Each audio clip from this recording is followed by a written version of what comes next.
नमस्कार मित्रों, कैसे हैं आप। विश्वास है कि आप लोग स्वस्थ होंगे, मस्त होंगे और अपनी परीक्षाओं की तैयारियों में व्यस्त होंगे। आज हम लोग एक नए टॉपिक, एक नए ग्रंथ जिसका नाम है रघुवंश। सभी लोगों को मालूम है कि रघुवंश महाकवि कालिदास की एक महाकाव्य है। ये सभी लोगों को मालूम है, महाकाव्य है रघुवंश और एक कालिदास की रचना है। इसमें 19 सर्ग हैं। जो बच्चा संस्कृत से टीजीटी की, पीजीटी की या जीआईसी प्रवक्ता की, बीपीएससी 4.0 की में टीजीटी पीजीटी की तैयारी कर रहा है, वो जानता ही होगा कि रघुवंश कालिदास की रचना है और इसमें 19 सर्ग हैं। ये जानता होगा। आज हम लोग रघुवंश के द्वितीय सर्ग का अध्ययन करेंगे। द्वितीय सर्ग में 75 श्लोक हैं।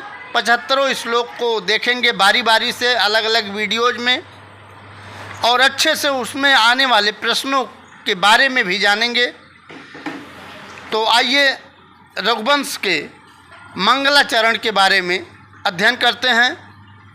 यह वीडियो उन बच्चों के लिए महत्वपूर्ण है जो बिहार का एसटेट की तैयारी कर रहे हैं या फिर जीआईसी प्रवक्ता की तैयारी कर रहे हैं या फिर अन्य प्रतियोगी परीक्षाओं की तैयारी कर रहे हैं जिसमें संस्कृत रघुवंश आता है। रघुवंश का चाहे द्वितीय सर्ग हो चाहे प्रथम सर्ग हो, इसमें 19 सर्ग हैं, सबको मालूम है।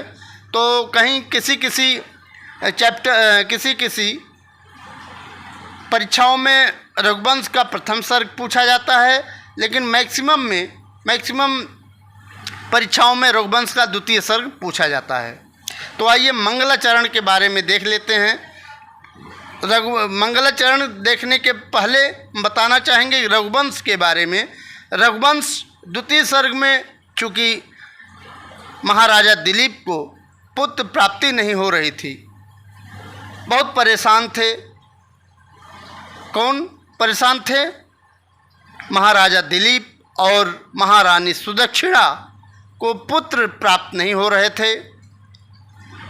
यह जाते हैं अपने कुलगुरु वशिष्ठ के पास और वहाँ महर्षि वशिष्ठ जी बताते हैं कि आपको गौ अपराध लगा है, गौ का अपराध लगा है। जाने अनजाने में ही हुआ हो, लेकिन आपको गौ अपराध लगा है। आपको गौ अर्थात गाय की सेवा करनी होगी। दोनों लोग पहुंचते हैं। कौन कौन? राजा दिलीप और रानी सुदक्षिणा महर्षि के पास पहुंचते हैं और वही बताते हैं कि आपको गौ सेवा करनी होगी।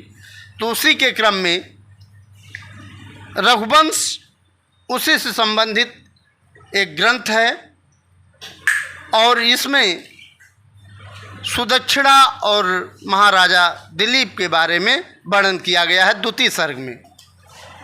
बाद में उनको पुत्र प्राप्ति होती है। खूब मन लगा करके गौ सेवा करते हैं राजा दिलीप और सुदक्षिणा दोनों। और धेनु किसकी है? गाय किसकी है? महर्षि वशिष्ठ की गाय है। गाय का क्या नाम है? नंदिनी। ठीक है, तो नंदिनी की खूब सेवा करते हैं और बाद में सुदक्षिणा को एक महान पुत्र की प्राप्ति होती है। तो आइए रघुवंश के मंगलाचरण के बारे में देख लेते हैं। यहाँ देखते हैं, वागर्था विव संपृक्तौ वागर्थ प्रतिपत्तये जगतः पितरौ वंदे पार्वती परमेश्वरौ।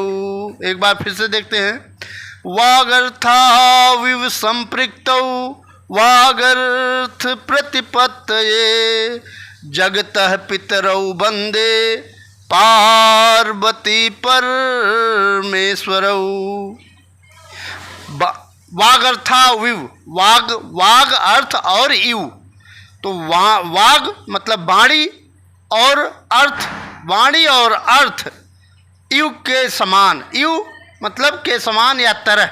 तो वाणी और अर्थ के समान ही जो संपृक्त हैं, जो पूरक हैं, ऐसे जगत के माता पिता, जगत के माता, यहाँ देखिए द्विवचनांत है पितरौ, ठीक है। तो पितरौ से जगत के माता पिता, पितरौ से माता पिता हो गए, ठीक है। तो जगत के माता पिता कौन है? पार्वती और परमेश्वर, पार्वती और शंकर जी। तो वही कहते हैं ऐसे जगत के माता पिता पार्वती और परमेश्वर शिव का मैं क्या करता हूँ? वंदना करता हूँ, ठीक है। 13 रघुवंश का मंगलाचरण। रघुवंश के इस मंगलाचरण में उपमा अलंकार की छवि दिखाई देती है और यह इसमें अनुष्टुप छंद का प्रयोग किया गया है। पूछ लेगा रघुवंश के मंगलाचरण में कौन सा छंद प्रयोग किया गया है? तो रघुवंश के मंगलाचरण में अनुष्टुप छंद का प्रयोग किया गया है, ठीक है, जिसमें प्रत्येक वर्ण में, प्रत्येक लाइन में कितने वर्ण होते हैं? 8, ठीक है। आइए आगे देखते हैं, रघुवंश का प्रथम श्लोक देखते हैं, ठीक है। द्वितीय सर्ग हम लोग आज पढ़ेंगे, रघुवंश के द्वितीय सर्ग का प्रथम श्लोक, ठीक है। मंगलाचरण हो गया। कोई भी ग्रंथ पढ़ने से पहले उसके मंगलाचरण के बारे में ज़रूर पढ़ना चाहिए और उससे बनने वाले प्रश्नों को देखना चाहिए, ठीक है। तो रघुवंश आज हम लोग पढ़ रहे हैं, द्वितीय सर्ग पढ़ रहे हैं और उसके प्रथम श्लोक को आज हम लोग देखेंगे। आइए देखते हैं प्रथम श्लोक। अथ प्रजानामधिपः प्रभाते जाया प्रतिग्राहित गंधमाल्याम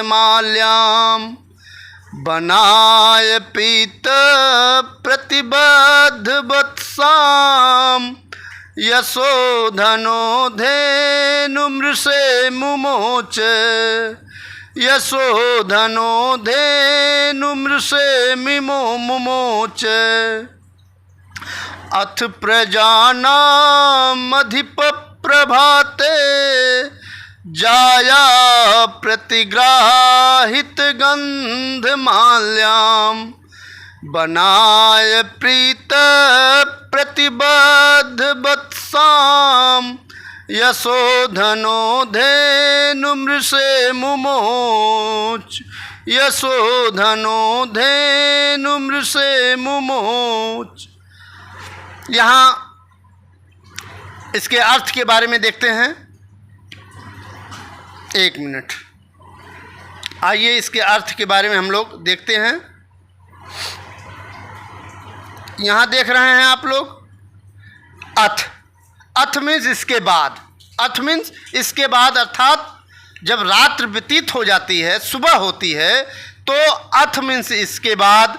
प्रजा नाम अधिपः, प्रजा नाम अधिपः यशोधनो, यशोधन, प्रजा नाम अधिपः यशोधन, प्रजा नाम अधिपः कह, प्रजा नाम अधिपः राजा दिलीप, ठीक है। तो इसके बाद अर्थात सुबह सुबह प्रजा नाम अधिपः प्रजापालक और यश ही है धन जिसका, यशोधन, ऐसे महान महाराज दिलीप प्रभाते, सुबह सुबह, प्रभाते सुबह सुबह क्या करते हैं?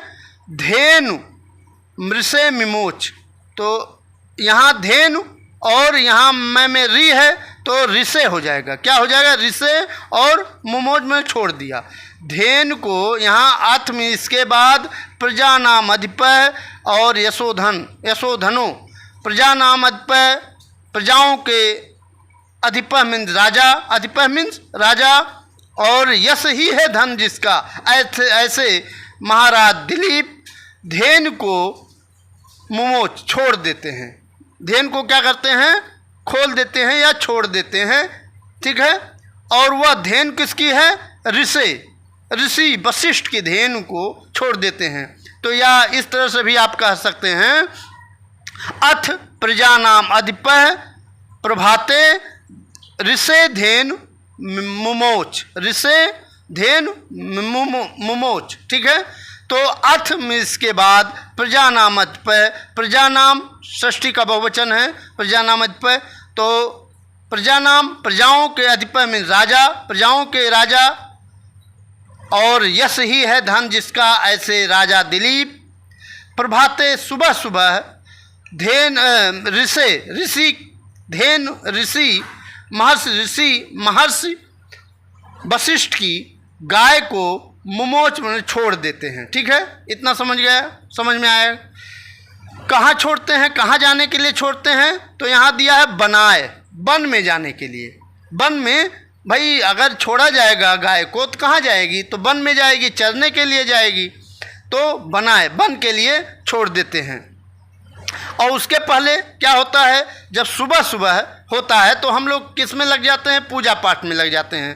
तो महर्षि वशिष्ठ की धेनु अर्थात नंदिनी को वन में छोड़ने से पहले यहाँ है जाया प्रतिग्राहित गंधमाल्याम। जाया से बोध होता है रानी सुदक्षिणा का। जाया किसकी जाया? राजा दिलीप की जाया अर्थात पत्नी। राजा दिलीप की जाया मतलब पत्नी का जो प्रतिग्राहित कर लिया गया है। क्या कर लिया गया है? प्रतिग्राहित मतलब स्वीकार करना। ठीक है, तो किसने स्वीकार कर लिया है? नंदिनी नामक धेनु ने स्वीकार कर लिया है जाया मतलब सुदक्षिणा की गंधमाल्याम पूजा पाठ आदि को, रोली तिलक चंदन अक्षत जो भी है वह स्वीकार कर लिया है। अर्थात सुदक्षिणा ने, महारानी सुदक्षिणा ने पहले पूजन किए हैं, अक्षत तिल कुमकुम आदि लगाई हैं गाय को, नंदिनी गाय को। और उसके बाद क्या की है? उसके बाद पीतबद्ध बत्साम। पीत क्या होता है? पीत मतलब पीने के लिए जो बछड़ा है नंदिनी का, उसको पीने के लिए छोड़ी हैं। और जब वो पी चुका है, दूध जब पी चुका है तो उसको प्रतिबद्ध कर दिया है। प्रतिबद्ध मतलब बांध दिया है। ठीक है, उस बछड़े को यहाँ दिखा बत्साम। बत्साम मतलब बछड़े को पहले तो पिलाया गया है दूध, उसके बाद बछड़े को बांध दिया गया है। बत्साम मतलब बछड़े को प्रतिबद्ध कर दिया गया है। और प्रतिबद्ध करने के बाद वन में चरने के लिए उस महर्षि अर्थात ऋषि की धेनु को मुमोच छोड़ दिया गया है। समझ गए? इतना समझ गए? आपको यह जो श्लोक है आपको अच्छी तरह से समझ में आ गया होगा। अथ में इसके बाद प्रजा नाम अधिपय, जो प्रजापालक हैं राजा दिलीप, सुबह सुबह क्या करते हैं?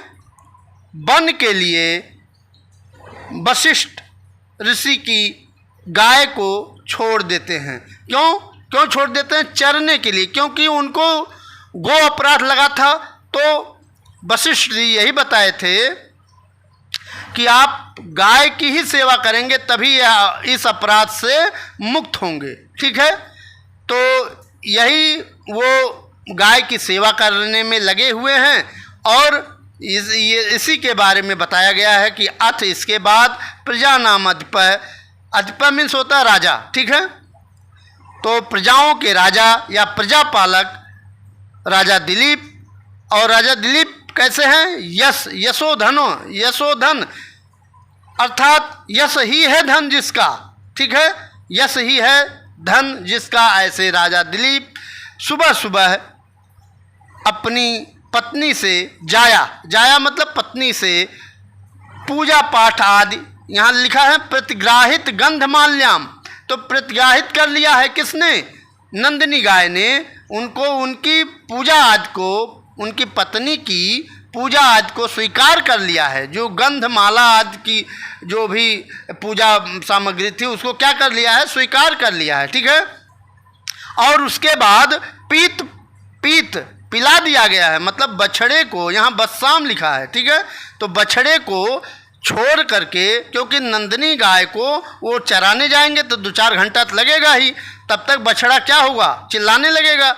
तो चिल्लाए ना, इसलिए उस बछड़े को पीत कर दिया, मतलब पिला दिया है दूध। और उसके बाद दूध पिलाने के बाद प्रतिबद्ध कर दिया, बांध दिया है बछड़े को। ठीक है, उसके बाद वन में वन के लिए उस धेनु को, ऋषि की धेनु को अर्थात गाय को मुमोच छोड़ दिया है। इतना जान गए? ये रहा आपका अर्थ। आगे देखते हैं। यहाँ एक चीज़ और हम लोग जानेंगे। अर्थ में इसके बाद सारी चीज़ें मैं बता चुका हूँ, ठीक है। यहाँ अभी एक चीज़ और यहाँ हम लोग अर्थ जानेंगे, ठीक है। रात्रि व्यतीत होने पर, आइए अर्थ देखते हैं। रात्रि व्यतीत होने पर यश रूपी धन वाले, यश रूपी धन वाले यहाँ है यशोधनु, यशोधनु अर्थात यश ही है धन जिसका। यश रूपी धन वाले कौन? यश रूपी धन वाले प्रजापालक। यहाँ प्रजापालक के लिए क्या आया है? प्रजा नाम अधिपय आया है, ठीक है। प्रजा नाम अधिपय, प्रजापालक, ठीक है। तो रात्र व्यतीत हो जाने पर अर्थात प्रभाते, सुबह होने पर यश रूपी धन वाले प्रजापालक राजा दिलीप ने प्रातः काल रानी सुदक्षिणा द्वारा दी गई गंधयुक्त माला को ग्रहण करने वाली कौन किसने किया? नंदिनी गाय ने। तथा दूध पी लेने के बाद बांधे गए वत्स मतलब बछड़े वाली महर्षि वशिष्ठ की गाय नंदिनी को बन जाने के लिए मुक्त कर दिया, ठीक है। बन जाने के लिए मुक्त कर दिया है, ठीक है। यहाँ अथ पहले शुरुआत में आया है ना, अथ प्रजा नाम अधिपय प्रभाते। तो अथ शब्द अनंत अर्थ में प्रयुक्त हुआ है, अनंत अर्थ में प्रयुक्त हुआ है। और यहाँ फिर आया है जाया, ठीक है। जाया से जाया प्रतिग्राहित गंध माल्याम। तो जाया शब्द में जन प्रादुर्भावे धातु है। पूछ लेगा जाया शब्द में कौन सी धातु है? तो जाया शब्द में जन प्रादुर्भावे धातु है, ठीक है। फिर आया बनाए पीत प्रतिबद्ध वत्साम, ठीक है। तो बनाए शब्द में क्रियार्थोपपदे सूत्र से चतुर्थी विभक्ति हुई है। बनाए में कौन सी विभक्ति हुई है? चतुर्थी विभक्ति। लेकिन किस सूत्र से हुई है? तो क्रियार्थोपपदे सूत्र से हुई है। क्रियार्थोपपदे सूत्र से चतुर्थी विभक्ति बनाए में की गई है, ठीक। आगे देखते हैं। यहाँ आया है यशोधनु आया है। तो यशोधन में कौन सा समास है? यशोधन में कौन सा समास है? बहुब्रीहि समास। कैसे? यश एवं धनम यश सह, यश ही है धन जिसका, अर्थात राजा दिलीप। यशोधन बहुब्रीहि समास है, ठीक है। यश एवं धनम यश सह, यशोधन बहुब्रीहि समास। फिर आया है मुमोच में छोड़ना, ठीक है, छोड़ दिया। तो मुमोच शब्द मुच धातु से लिट लकार प्रथम पुरुष एक वचन का रूप है, ठीक है। प्रथम पुरुष एक वचन का रूप है मुमोच, ठीक है। मुमोच जो है मुच धात लिट लकार प्रथम पुरुष एक वचन का रूप है। एक चीज़ बहुत में इम्पोर्टेंट है कि यह जो द्वितीय सर्ग आप पढ़ रहे हैं रघुवंश का, इसमें पूछ लेगा कोई भी श्लोक दे करके द्वितीय सर्ग का पूछ लेगा इसमें कौन सा छंद है। तो आपको स्पष्ट बता दें कि संपूर्ण द्वितीय सर्ग में, रघुवंश के संपूर्ण द्वितीय सर्ग में उपजात छंद का प्रयोग किया गया है, ठीक है। कालिदास जी ने, महाकवि कालिदास जी ने किया है, उपजात छंद का प्रयोग किया गया है, ठीक है। उपजात छंद कैसे बनता है? इंद्र वज्रा और उपेंद्र वज्रा छंदों को मिला करके आप उपजात छंद बनाते हैं, ठीक है। इतना समझ में आया? अब यहाँ रिसे यहाँ देख लीजिए। यहाँ में री है और सा पर एक मात्रा है, तो रिसेह में कौन सी विभक्ति है? षष्ठी एक वचन है, ठीक है। रिसेह में षष्ठी एक वचन है, ठीक। मुमोच बता ही दिया, ठीक है। बत्सा मतलब बछड़ा होता है, ठीक है। जाया में जन प्रादुर्भावे धातु है, जाया में जन प्रादुर्भावे धातु है, ठीक। अथ में इसके बाद जान ही गए प्रजा नाम अधिपय मतलब प्रजाओं के राजा दिलीप। अब प्रजा नाम अधिपय, यहाँ जो प्रजा नाम अधिपय में षष्ठी बहुवचन है, ठीक है, षष्ठी बहुवचन है, ठीक। गंधमाल्याम से टीकाद अक्षत रोली जो भी होता है तो वो सब हो जाता है, ठीक है। यशोधनो, यश रूपी धन वाले, ठीक है। ऋषि की गाय को छोड़ा, ऋषि वशिष्ठ की गाय, किसकी गाय? वशिष्ठ। तो ये रहा, बनाए में बता ही दिए, चतुर्थी किस सूत्र से बता ही दिए, ठीक है। प्रतिग्राहित कर लिया मतलब स्वीकार कर लिया था, ठीक है। टीकाद को सुदक्षिणा के जाया से किसका बोध होता है? सुदक्षिणा का बोध होता है, ठीक है। महारानी सुदक्षिणा का बोध होता है। इतना समझ गए? तो आज मित्रों यह रघुवंश की शुरुआत हुई है। पहला हम लोग रघुवंश के मंगलाचरण के बारे में देखे, उससे बनने वाले प्रश्नों के बारे में देखे, और उसके बाद आज पहला श्लोक हम लोग देखे, उसके अर्थों को देखे और शब्दार्थ को देखे, और उसमें जो भी समास वगैरह आते हैं, अलंकार आते हैं, उसको मैंने देखा, ठीक है। एक चीज़ और, अलंकार यहाँ पीत प्रति तथा यशोधनो धेन दोनों में समान व्यंजनों की बार बार आवृत्ति होने से छः का अनुप्रास अलंकार है, ठीक है। पीत प्रति यहाँ आया ना, दिखा देते हैं आपको।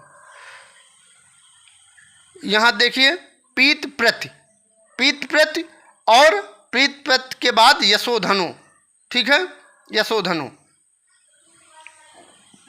धेनु दोनों में समान व्यंजनों की एक बार आवृत्ति होने से छः का अनुप्रास अलंकार हुआ है इसमें, ठीक है।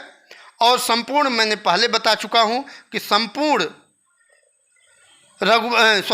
द्वितीय सर्ग में, रघुवंश के द्वितीय सर्ग में कौन सा छंद है? उपजात छंद है, ठीक है। अब पूछ सकता है कि मनुष्येश्वर का यहाँ आया है ना, यहाँ देखते हैं, माल्याम बना धेनु विमोच, इसमें दूसरे प्रश्न में आया है, ठीक है। तो इसमें आज इतना ही। अगली वीडियो में मैं फिर आपके सामने दूसरा श्लोक लेकर के आपके सामने उपस्थित होंगे। तब तक मुझे आज्ञा दीजिए। नमस्कार, जय हिंद, वंदे मातरम।